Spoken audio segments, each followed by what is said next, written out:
আপনারা দেখতেছেন না কয়েকদিন ধরে প্রচুর ছেলে ধরার গল্প শোনা যাইতেছে এবং এই ছেলে ধরা কোথায় কোথায় হইতেছে, কোন কোন বাচ্চারা নিখোঁজ হইতেছে, মাদ্রাসার বাচ্চারা বেশি নিখোঁজ হইতেছে। এই পুরো বিষয়টা বুঝতে হলে আমাদের অনেক পিছন থেকে শুরু করতে হবে। সেই জন্য প্রথমে চলেন একটা সাম্প্রতিক খবর দেখেন, পরে এটা নিয়ে একটু বিস্তারিত কথা বলতে চেষ্টা করব। তবে বিষয়টা বাংলাদেশের রাজনীতির জন্য এতই জরুরি যে এক ভিডিওতে কভার করা মুশকিল, পরে এটা নিয়ে আরো কথা বলতে হবে। আজকে কেবল কিছু দরকারি ইশারা এবং এর অন্তরালের গোমরটা ধরতে চেষ্টা করব। তো খবরটা বাংলাদেশের জঙ্গি নাটকের মূল মিডিয়া কারিগর আঙ্গেরে ওই পরিমণির আলো ও তুকুব প্রথম আলো ওইটা থেকে পড়ি। এখানে কওয়া হচ্ছে কক্সবাজার সদর উপজেলার চৌফলদন্ডি উপকূলে যৌথ অভিযান চালিয়ে নিষিদ্ধ ঘোষিত জঙ্গি সংগঠন আনসার আল ইসলামের 3 সক্রিয় সদস্যকে গ্রেপ্তার করেছে র্যাব। এ সময় উগ্রবাদী 10টি বই, 29টা প্রচারপত্র, বিস্ফোরক তৈরির ম্যানুয়াল, একটা ডায়েরি, 2টা মাদ্রাসার পরিচয়পত্র, 2টা জাতীয় পরিচয়পত্র, 2টা মুঠোফোন, 4,590 টাকা জব্দ করা হয়েছে। গ্রেপ্তারকৃত 3 জন হইল জামালপুরের ইসলামপুর উপজেলার জাকারিয়া মণ্ডল, ভোলার বোরহানুদ্দিন উপজেলার নিয়ামতুল্লাহ এবং ফেনীর সোনাগাজী উপজেলা মোহাম্মদ ওজাহের। এবং এই অভিযানকে পরিচালনা করে র্যাব 15 এবং র্যাব 7। তো র্যাব 15 কক্সবাজার ব্যাটালিয়নের সিনিয়র সহকারী পরিচালক পুলিশ সুপার অতিরিক্ত পুলিশ সুপার আবুল সালাম চৌধুরী বলে যে চৌফলদন্ডের একটা আস্তানায় গোপন বৈঠক চলাকালে র্যাব 3 জনকে গ্রেপ্তার করে। 3 জনই মাদ্রাসা ছাত্র। তো কইতেছে যে 1 বছর আগে এই মাদ্রাসা ছাত্রের সঙ্গে সামাজিক যোগাযোগ মাধ্যমে জঙ্গি সংগঠনটার আমির সালাউদ্দিন এবং বাংলাদেশের আমির ইসমাইলের সঙ্গে জাকারিয়ার পরিচয় হয়। পরবর্তী সময়ে সংগঠনে যোগদান করে জাকারিয়া এবং দাওয়াতি কার্যক্রম পরিচালনার দায়িত্ব পান। এবং সে আনসার আল ইসলামের আল শাহাদাত গ্রুপের ময়মনসিংহ এবং জামালপুর অঞ্চলের দাওয়াতি শাখার দায়িত্বপ্রাপ্ত কর্মকর্তা। তিনি নাকি অনলাইনে মোবাইল হ্যাকিংয়ে পারদর্শী। আবার র্যাব 15 অধিনায়ক lieutenant colonel HM. Sajjad Hossain বলছে যে অভিযান এবং নজরদারির মাধ্যমে জঙ্গি দমনে র্যাব তৎপর রয়েছে। পাহাড়ে বিচ্ছিন্নতাবাদী সংগঠন কেএনএফ এর সঙ্গে একত্রিত হইয়া পাহাড়ে প্রশিক্ষণ গ্রহণের মাধ্যমে দেশবিরোধী ষড়যন্ত্রে লিপ্ত জঙ্গি সংগঠন জামাতুল আনসার ফিল হিন্দাল, শারকিয়ার আমির এবং শীর্ষস্থানীয় নেতা সহ শতাধিক জঙ্গিকে গ্রেপ্তার করছে র্যাব। এটা ছাড়া আরো অনেকের উপরে র্যাবের নজরদারি অব্যাহত আছে। এবং সে নাকি হোলি আর্টিজানের হামলার পরবর্তীতে 2000 জঙ্গিকে আইনের আওতায় নিয়ে আসছে র্যাব। এইখানে আরেকটা জিনিস ইন্টারেস্টিং, এটা দেখেন। র্যাবের এক সংবাদ বিজ্ঞপ্তি থেকে জানা যায় গ্রেপ্তার 3 জন নিষিদ্ধ ঘোষিত জঙ্গি সংগঠন আনসার আল ইসলামের সক্রিয় সদস্য। তারা আফগানিস্তানে তালেবানের উত্থানে উদ্বুদ্ধ হয়ে আল কায়দা মতাদর্শের জঙ্গি সংগঠন আনসার আল ইসলামে যোগদান করছিল। এখন আপনাদের কারো কি বুঝতে কোনো অসুবিধা হচ্ছে যে সংবাদ র্যাব অফিস থেকে সরবরাহ করা হয়েছে, যা যা বলা হয়েছে সেটাই চাপাই দিচ্ছে। আমি জানি আমার ক্ষুদ্র ভ্রাতা এবং ভগিনীরা ব্যাকে জিনিয়াস আছে, তো তাদের কাছে সবকিছু পানির মতো পরিষ্কার হয়ে যায়, খালি একটু ধরাই দিতে পারলেই হয়, বাকিটা তারাই সেরে ফেলতে পারে। আজকে আমরা হাসিনার জঙ্গি কাঠ খেলা আরে জয় বাংলা করে দেব। এই যে কাউন্টার টেরোরিজম ইউনিট থেকে যে খবর ছাপতে দেওয়া হয়, তাই বিরাট বিপ্লবী জোশে ছাপে প্রথম আলো। বাংলাদেশকে একটা জঙ্গি রাষ্ট্র হিসেবে প্রতিষ্ঠার অন্যতম মিডিয়া কারিগর হইতেছে এই প্রথম আলো আর ডেইলি স্টার। এরা এই যে ইসলাম প্রশ্নে বাংলাদেশের যে ক্ষতি করছে সেটা অপরিমেয়। বাংলাদেশের সমাজের আলেম সমাজকে সাংস্কৃতিকভাবে অপমানিত করার সাহস আর কেউ এত ধারাবাহিকভাবে দেখায় নাই। যাই হোক, এটা নিয়ে পরে কখনো বিস্তারিত বলতে চেষ্টা করব। তো এখন দেখেন যে এইখানে যে বইগুলা টেবিলের উপরে সাজায়, এগুলোকে বিরাট উগ্রবাদী বই হিসেবে দেখানো হইতেছে। এগুলো মেলাদিন থেকে অনলাইনে বিক্রি হচ্ছে, বইয়ের দোকানে বিক্রি হচ্ছে। আমি অন্য কিছু দেখাবো না, রকমারি সহ বিভিন্ন অনলাইন এবং বাংলা বাজারে প্রকাশ্যে বিক্রি হচ্ছে অনেক দিন থেকে। এবং এই বইগুলো খুবই সাধারণ ধর্মীয় কন্টেন্ট নিয়ে তৈরি। এগুলা বিরাট উগ্রবাদী বই হয়ে গেছে তাদের কাছে, মানে প্রথম আলোর প্রতিবেদনে এইগুলো নাকি তাদের কাছে জিহাদি কিতাব। এই ঘটনা যে এইবারই প্রথম ঘটলো তা কিন্তু না, সবসময় এই ধরনের ঘটনা ঘটানো হয়। এমনকি গল্প শোনা গেছে যে জঙ্গিবাদী ফ্লেভার দেওয়ার জন্য, ছবি তোলার জন্য র্যাব নিজ দায়িত্বে কিছু বইপত্র রাখে, এগুলো টেবিলের উপরে সাজায় দেয়। আগে ঘন ঘন এরকম ছবির দরকার হইতো, তখন কিছু বইকে নিষিদ্ধ হিসাবে চিহ্নিত কইরা ওরা নিয়মিত ফটো সেশনে সেগুলো ব্যবহার করত। আর মনের মাধুরী মিশায় মিডিয়াতে গল্প লেখার জন্য একটা প্রশ্ন ধরাই দিত। এখন দেখেন তো ওই যে বইগুলা, এই যে সাহেব একটু পাশাপাশি দেখান তো, রকমারির লিঙ্ক থেকে দেখান তো, দেখেছেন ওই বই তো রকমারিতে বিক্রি হচ্ছে, হ্যাঁ আইনতেই বিক্রি হচ্ছে। তাহলে ওই বই রাখা কেন অপরাধ হবে? এমনকি উগ্রবাদী আলামত হিসেবে যে ডায়েরি লেখে, সে ডায়েরির কথা বলা হচ্ছে। এই দেখেন, এই যে মুজাহিদ শুভ নামে এক লেখকের বইয়ের নাম বেবিজ ডায়েরি, শৈশবের স্মৃতিকথামূলক বই। এগুলোই নাকি ব্যাপক উগ্রবাদী বই, জঙ্গিবাদী বই ওদের কাছে। কোন বইকে উগ্রবাদী এবং জঙ্গিবাদী বলার অধিকার রাষ্ট্রের আছে কিনা সে তর্ক আমি এখন বাদ রাখতেছি, কিন্তু এগুলা এমন মূর্খ দেখা যাবে যে এই যে বেহেস্তি জেওর আছে না, যে ফাজাইলে আমল আছে না, বা কাসাসুল আম্বিয়া আছে না, এইরকম বইগুলোকে এরা জঙ্গিবাদী বই বলে চিহ্নিত করতে দ্বিধা করে না। আসলে ওরা জানেই না কোন বইতে কি আছে। ওরা ইসলামী যা কিছু সবকিছুকে জঙ্গিবাদী, প্রগতি বিরোধী মনে করে। ফলে এরা দোয়া দরুদের বই নাকি সাহাবীদের জীবনী নাকি ফিকাহ শাস্ত্র এই সমস্ত দেখার ওদের টাইম নাই। ইসলামের গন্ধ থাকলে এই জঙ্গি। কি সহজ হিসাব, তাই না? তোদের এই জঙ্গি কার্ড তো হাসিনা দিয়ে হামদাই দেবো আজকে। বাংলাদেশের মানুষ জানে যে বাংলাদেশে জঙ্গি সংগঠন আছে। জঙ্গি মানে ওরা যেই সেন্সে জঙ্গি ব্যবহার করে সেই সেন্সে তো আওয়ামী লীগ ছাড়া কোনো জঙ্গি সংগঠনকে বাংলাদেশের মানুষ চিনে না। কাজেই নিজেদের এই জঙ্গিপনা এবং বর্বরতা চালায় যাওয়ার জন্য এরা বাংলাদেশের নিরীহ মাদ্রাসা ছাত্রদের জঙ্গি হিসেবে হাজিরের এক ধারাবাহিক খেলায় মেতে উঠছে। অনেক দিন থেকে এই নাটক চলতেছে। এতদিন সন্ত্রাসের বিরুদ্ধে অনন্ত যুদ্ধের নামে ওয়ার অন টেররের বরকন্দাজি করে ইসলাম ঘৃণাকে সাংস্কৃতিকভাবে, রাজনৈতিকভাবে এমনকি রাষ্ট্রীয়ভাবে মদত দেওয়া হয়েছে। এতে কইরা একই সাথে আমেরিকা এবং ভারতের মন জোগায় চলা সহজ হয়েছে। কিন্তু আফগানিস্তানে আমেরিকা চরম শিক্ষা পাওয়ার পর মার্কিন নীতিতে আর ওয়ার অন টেরর আগের মতো অবস্থায় নাই। ওরা ওই পলিসি বাদ দিয়ে দিছে, বরং রোহিঙ্গা ইস্যু, উইঘুরে মুসলিমদের উপর অত্যাচার ইত্যাদি ইস্যুতে আমেরিকাকে এখন সরব দেখা যায়, তাই না? এমনকি ফিলিস্তিনিদের পক্ষে গাজা ইসরায়েলি বোমা হামলার বিরুদ্ধে এক ঐতিহাসিক গণজাগরণ আমেরিকাতে দেখা গেছে, খোদ আমেরিকাতে, খোদ পশ্চিমে। ফলে আমেরিকার দিক থেকে ওয়ার অন টেররের রাজনীতির ইতি ঘটছে আফগানিস্তানের তালেবান ক্ষমতা আসার পর থেকে। আমেরিকা যা আশা করছিল তা কিন্তু পারে নাই। বাংলাদেশও কথায় কথায় জঙ্গি আটক, গ্রেপ্তার এবং দমনের নামে এমন আতঙ্ক তৈরি করা হয়েছিল যে সাধারণ মুসল্লিরা আতঙ্কে থাকতো। ইসলামী বিধান পালন করা মানে ইবাদতের বিষয়টাও এরা জঙ্গিবাদী তৎপরতা বলে মনে করত। তবে আমেরিকার বিদেশ নীতিতে ইসলাম প্রশ্নে পরিবর্তন আসার পরে এই অবস্থার উন্নতি হয়েছিল। কিন্তু এনজিওগুলা যারা এগুলো নিয়ে কাজ করতো, ইসলাম ঘৃণা ছড়াইতো, এ বিষয়ে ফান্ড পাওয়া কমে যায়। তার ফলে সাংস্কৃতিক ঘৃণার চাষাবাদও কমে আসছিল গত কয়েক বছর যাবত। এমনকি আইন শৃঙ্খলা বাহিনীর পক্ষ থেকে ঘোষণা দিয়ে বলা হয় বাংলাদেশে জঙ্গিবাদের কোনো ঝুঁকি নাই, পৃথিবীর নিরাপদ দেশ হইল বাংলাদেশ। বাংলাদেশে জঙ্গি নাটক আর ইসলামোফোবিয়া ছড়ানোর সবচেয়ে এলিট মেশিন ডেইলি স্টারের সংবাদ দেখেন। বাংলাদেশ বিশ্বের সবচেয়ে নিরাপদ দেশ, এদেশে জঙ্গি হামলার কোনো শঙ্কা নাই বলে দাবি করছেন র্যাবের মহাপরিচালক মোহাম্মদ হারুনুর রশিদ। সে বলতেছে যে বাংলাদেশে জঙ্গি তৎপরতার কোনো তথ্য আমাদের কাছে নাই, পরিস্থিতি এখন অনেকটাই নিয়ন্ত্রণে। শুধু তাই না, আমি দাবি করতে চাই যে Bangladesh is the safest country in the world, মানে বাংলাদেশ বিশ্বের সবচেয়ে নিরাপদ দেশ। এই ধরনের মানে জঙ্গি হামলার কোনো শঙ্কা আমাদের নাই। কবে কইছে এটা একটু বড় করে দেখান তো। জুলাই মাসের 1 তারিখে এই কথা কইছে মিডিয়ায় হারুনুর রশিদ।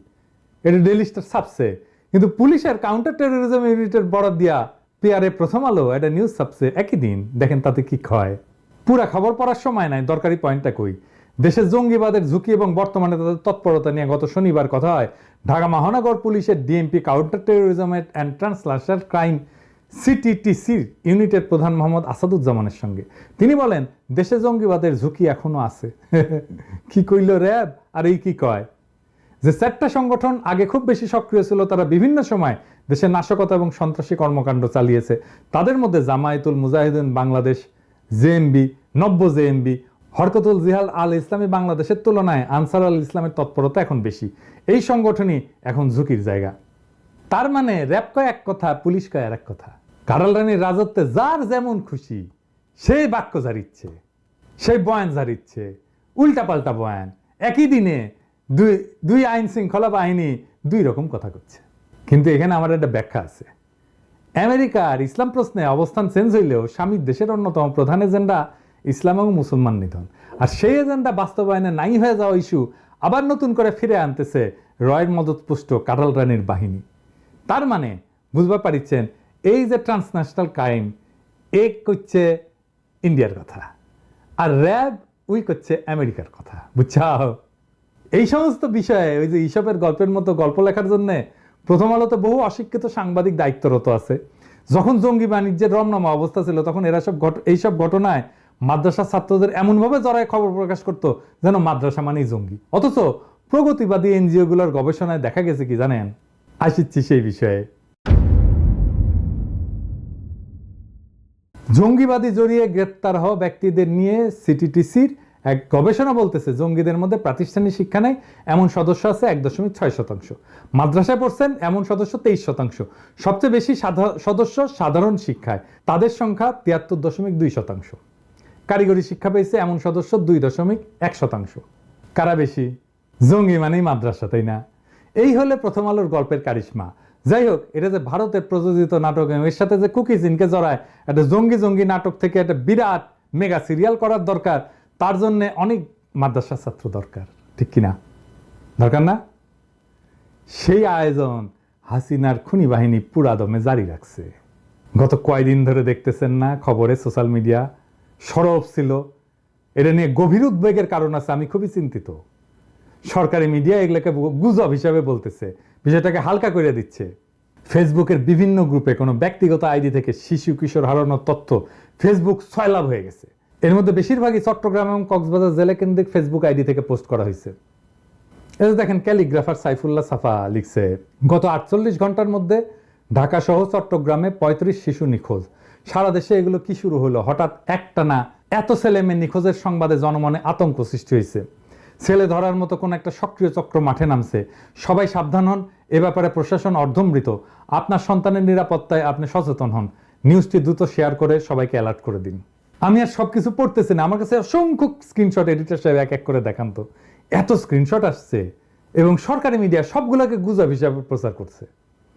এই ধরনের ঘটনা এইবারে কিন্তু প্রথম হচ্ছে না, অনেক আগে থেকেই গুম হইতো এবং গুম করার অনেক দিন পরে নিজেদের কাছে রেখা প্রয়োজন মতো জঙ্গি আটকের নাটকে তাদের ব্যবহার করা হইতো। এবং ডিবির অফিস থেকে যারা ফিরে আসছে তাদের অনেকেই বলছে ওইখানে এমন অনেকজনকে রাখা হয়েছে যাদেরকে চুলদারি কাটতে দেওয়া হয় না, নখ কাটতে দেওয়া হয় না, তাদেরকে হঠাৎ করে ধরে নিয়ে যাওয়া হয়, তারপরে দেখা যায় কোন একটা জায়গায় বিস্ফোরণে নিহত এবং ওই লোক মৃত। নাটকের এই রিয়ালিটি বোঝানোর জন্য এখন একসাথে এত গুম বা নিখোঁজ হওয়ার খবরটা মোটেও গুজব না। হাসিনা নিজে তার পুলিশ প্রধানকে বলছিল যে এই জঙ্গি নাটক এত কাছে না এসে করলে হইতো না। হাসিনা নিজে বলছে তার পুলিশ প্রধানকে যে জঙ্গি নাটক করতেছে পুলিশ। এখানে আরেকটা বিষয় খেয়াল করার মতো, যারা নিখোঁজ হচ্ছে তাদের 95% বয়স 5 থেকে 14 বছরের মধ্যে এবং প্রায় 98 জনই মাদ্রাসা ছাত্র। কাজে এই গুজব লীগ ভারতের গোলামি হিসেবে দেশে জঙ্গি নাটককে আরো বড় পরিসরে পরিবেশনের উদ্যোগ নিয়ে ইসলাম এবং মাদ্রাসা ছাত্রদের বিষয়ে জনমনে ভীতি এবং মাদ্রাসা শিক্ষাকে বন্ধ কইরা সবকিছু ভারতীয় চেতনার আলোকে সাজানোর প্রকল্প নিতে শুরু করলে অবাক হওয়ার কিছু থাকবে না। শিক্ষামন্ত্রী দেখছেন তো কি কইছিল নওফেল, যে মানুষজন বেশি বেশি মাদ্রাসায় পাঠাচ্ছে, স্কুলে যাই দিতে চায় না। তো মাদ্রাসাকে কিভাবে আবারও ভিক্টিমাইজ করা যায়, কিভাবে মাদ্রাসা ঘৃণা ছড়ানো যায়, সেই জন্যে তাদের নানা ধরনের কৌশল কিন্তু জারি থাকবে। দেখেন বাচ্চাগুলো, দেখেন কি সরল বাচ্চা। এই বাচ্চাগুলোরে এইভাবে হারায় গেছে, আত্মীয় স্বজন ছটফট করতেছে, বাবা মা না জানে কি পেরেশানির মধ্যে আছে, আর বলে এগুলো গুজব। এইবার আসেন হাসিনার মাধ্যমে কেন এখন মুসলমানদের নিয়ে নতুন করে জঙ্গি কার্ড খেলতেছে সেই বিষয়টা একটু দেখি। আগেই বলছি এটা পুরান খেলা, প্রভু বদল হয়েছে মাত্র। আমেরিকার জায়গায় এখন যেহেতু স্বামী মানে ভারত প্রভু, ফলে জোশ আরো বেশি আসবে, সেটাই স্বাভাবিক।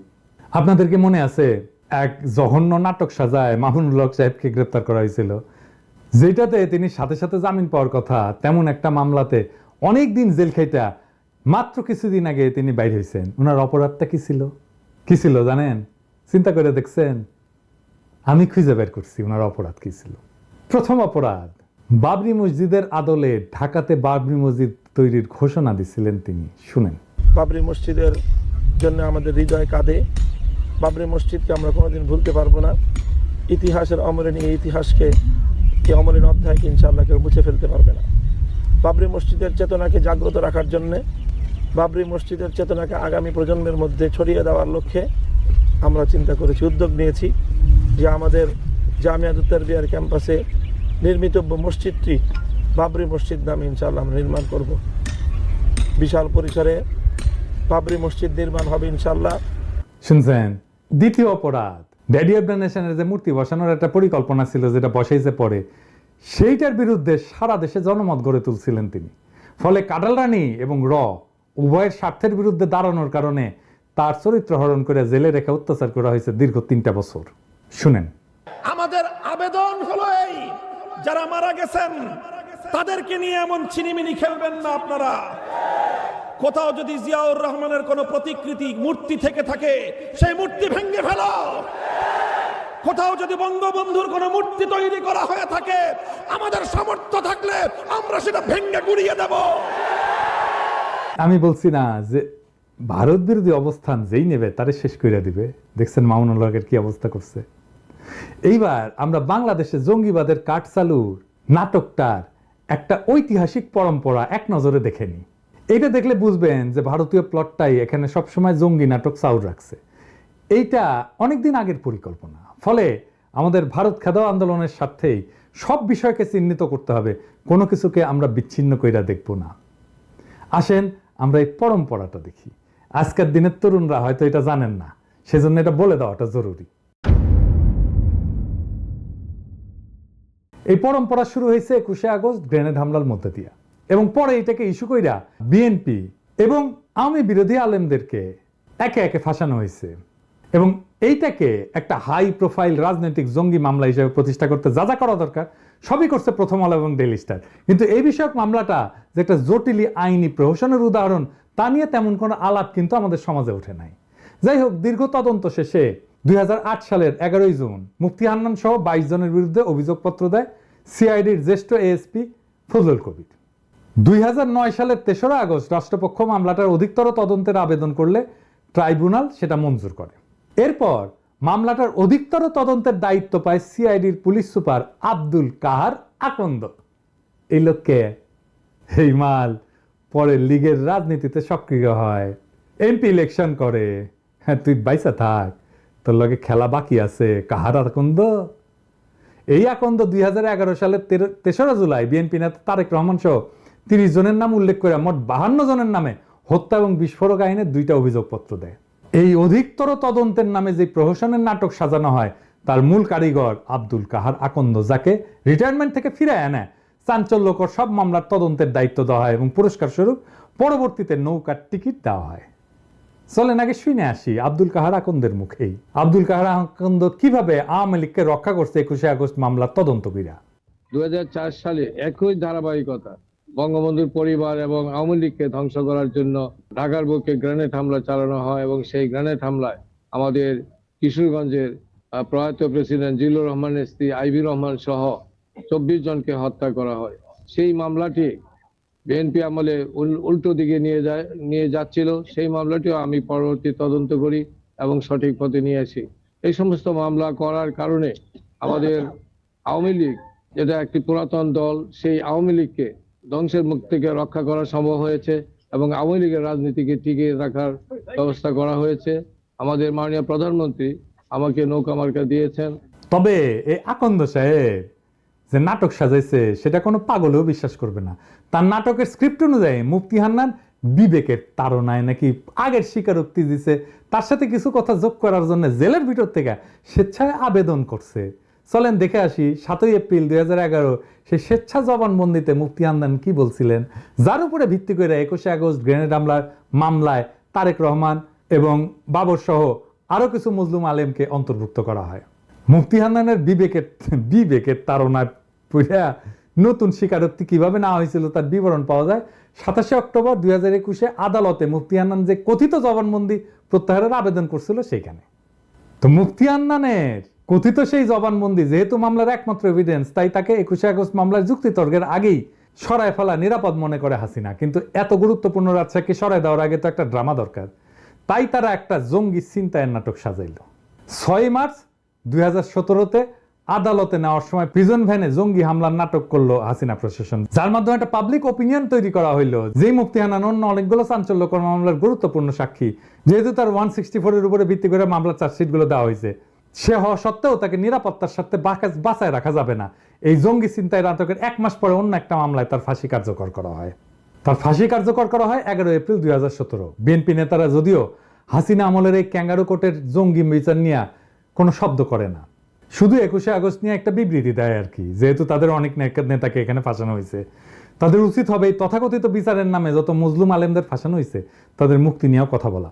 হেফাজত সহ কওমি সমমনাদের উচিত এই বিচারের নামে প্রশাসনের বিরুদ্ধে মুখ খোলা, নইলে হাসিনা প্রশাসনের নতুন জঙ্গি নাটক চলতেই থাকবে, খালি ভিকটিম বদলাইবে আর কি।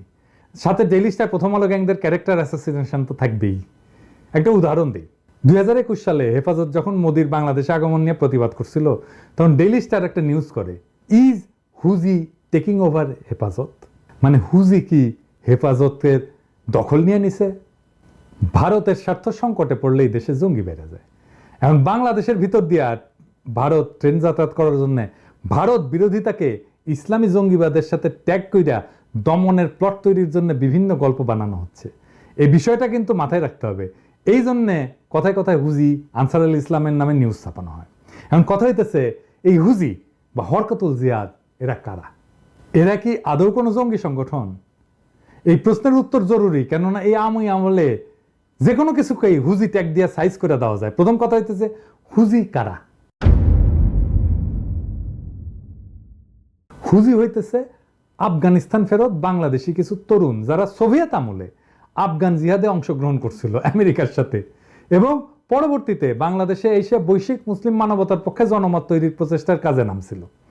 এখানে উল্লেখ করা যায় যে 90-এর শুরুর দিকে এই হুজির কর্মকাণ্ড কোনো জঙ্গি কর্মকাণ্ড ছিল না, বরং তারাই বাংলাদেশে খুবই সম্মানিত ব্যক্তি ছিলেন।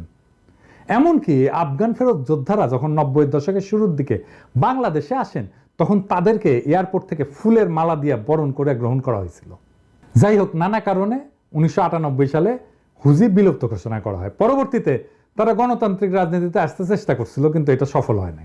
কিন্তু 90-এর শেষ থেকে বিএনপি আমলের শেষ পর্যন্ত সব চাঞ্চল্যকর বোমা হামলায় হুজির নাম জড়িয়ে ফেলা হলো কেন?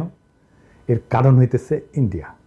বাংলাদেশের রাজনীতিতে ইন্ডিয়া দুইটা ইসলামী দলকে তাদের জন্য থ্রেট মনে করত, এক জামাত ইসলাম আর একটা হরকতুল জিহাদ।